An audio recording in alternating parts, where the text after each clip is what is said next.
The wrong yarn weight can completely change your project. But what if you've got no label? Don't worry, I'll show you a simple way that you can figure it out. Hi, come on in. My name's Caroline, this is Caro-Stitched, and I've been crocheting for as long as I can remember.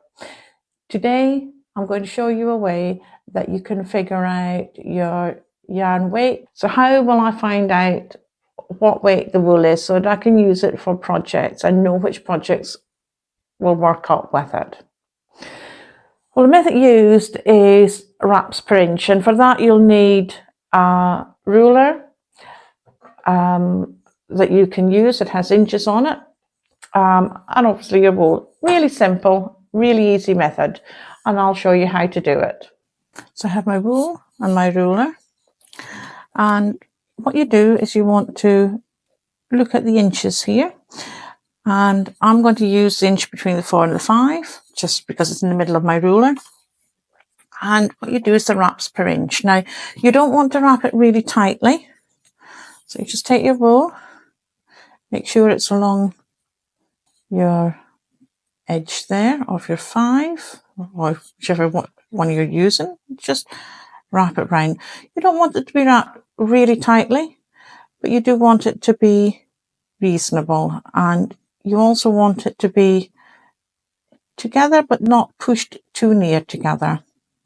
So it's that wrapping, making sure that your wool isn't too tight. You don't want to push it too closely together because otherwise you're going to get a false reading. Well, that looks pretty well right, and we can see it's 1, 2, 3, 4, 5, 6, 7, 8. And that 8 gives us a bulky yarn size, so a chunky wool.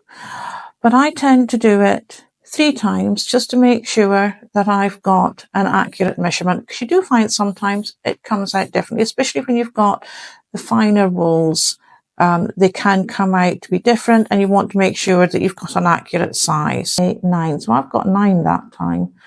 Again, it does fall within the bulky and chunky weight yarn, but it does show you how it's different. So I always do the wraps the 3 times this time. So we have 1, 2, 3, 4, 5, 6, 7, 8. So the average of the 3 would be 8. And on screen I'll put you the wraps per inch standard chart.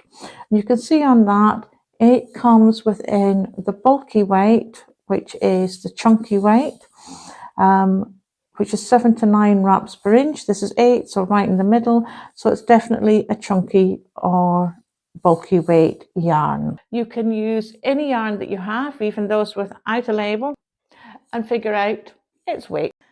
And if you've enjoyed this video, please like and subscribe. And I want to thank you for joining me, for keeping me company, and I'll see you in the next one.